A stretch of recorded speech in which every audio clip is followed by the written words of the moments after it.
Thus die I, thus. It's all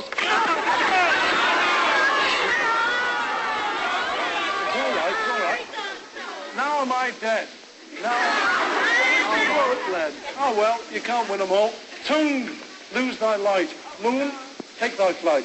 See you, George. Now die. Thus die I, thus die I, thus die I. Paul McCartney was killed in an automobile accident in early November 1966 after leaving EMI recording studios tired, sad, and dejected. The Beatles had been preparing their forthcoming album tentatively entitled Smile when progress bogged down in inter-group hassles and bickering. Paul climbed into his Aston Martin, sped away into the rainy, chill night, and was found 4 hours later pinned under his car in a culvert with the top of his head sheared off. He was deader than a doornail. When word of Paul's untimely demise was flashed back to the studios, the surviving Beatles, in a hurriedly called conference with George Martin, decided to keep the information from the public for as long as possible and laid the groundwork for the ensuing hoax. Lennon's plan was to create a false Paul McCartney, bring him into the group as if nothing had happened, and then slowly release the information of the real Paul's death to the world via clues secreted in record albums.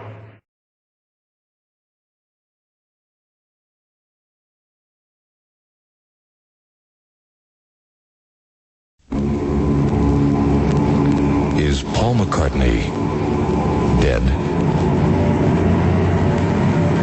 Some people believe that he is. You might recall the wild rumors that spread across America over 10 years ago. Most people have come to conclusions of their own, generally that Paul is alive and well, touring, recording, and otherwise enjoying a quiet life on a farm in Scotland.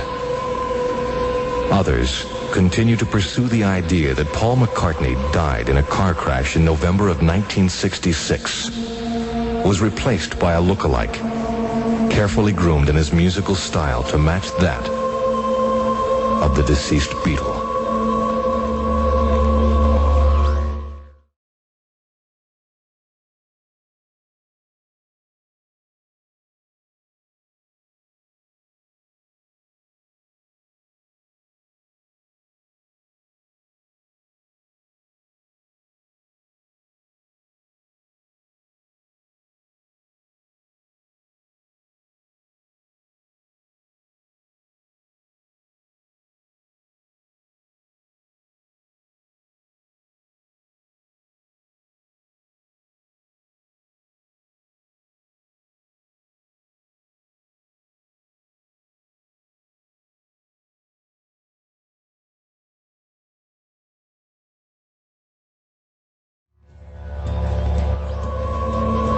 Crazy, you say?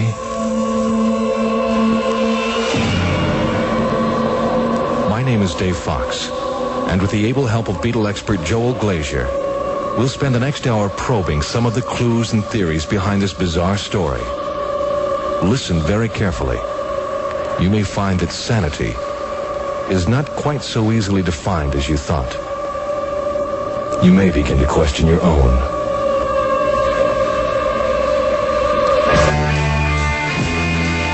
In the fall of 1969, shortly after the release of the Beatles' Abbey Road, a rumor swept America concerning the death of Paul McCartney. While this rumor was very popular on college campuses, the widespread acceptance of the rumor reached such proportions that stories on the phenomena were subjects of news reports in publications no less respected than the New York Times, Time magazine, and a cover story in Life magazine. It was the cover of Abbey Road that started it all. As you look at the four Beatles, you'll notice that Paul is the only one out of step to draw attention to Paul. Also, Paul is the only one barefoot, which allegedly is how people are buried in several countries. The Beatles are shown walking in a specific order. John dressed in white, as a religious person would be. Ringo is dressed as an undertaker. Paul, shabby suited and barefoot, resembles a corpse. And finally, George, in old jeans, is a gravedigger. The cover of Abbey Road is a funeral procession. A closer look at Paul will reveal something else. He's holding his cigarette, also known as a coffin nail, in his right hand. And any Beatlemaniac knows that Paul is left-handed. This is a most significant clue as to who we're seeing on the cover. Perhaps not Paul McCartney, but in fact a replacement who filled in for Paul after his death. According to the story, which will be pieced together from other albums, Paul was killed in an auto accident in 1966, and a replacement, William Campbell, had been filling in for him for photographic reasons. Campbell was chosen because he'd been the winner of a Paul McCartney look-alike contest a year earlier.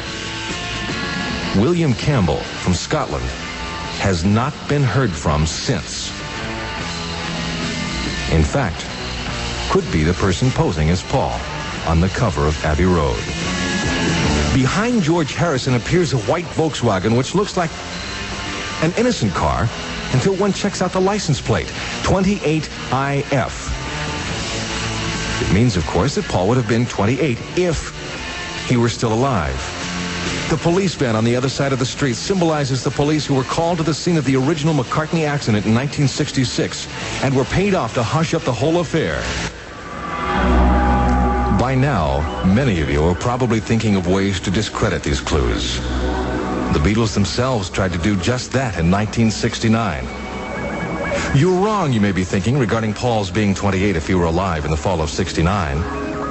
It has been pointed out that he would have been only 27, but he would have been in his 28th year of existence, and by Indian belief would be 28, as one's first year as a fetus is counted as part of one's life.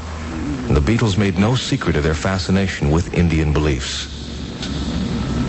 The back cover of the Abbey Road LP held interesting clues also. The name Beatles has a crack running through it on the S, making the name imperfect. The 8 dots before the word Beatles, when connected, form the number 3 rather than 4. When visiting the wall in 1970, there were in fact 13 dots on the wall, but the picture purposely included only these 8 dots. Passing through this otherwise clear photograph is a girl in a blue dress. What's the reason for this? Hold the album some distance away and observe her elbow. What will appear is the image of Paul McCartney's profile. Songs on the Abbey Road LP also held some revelations. The first song, Come Together, is particularly telling.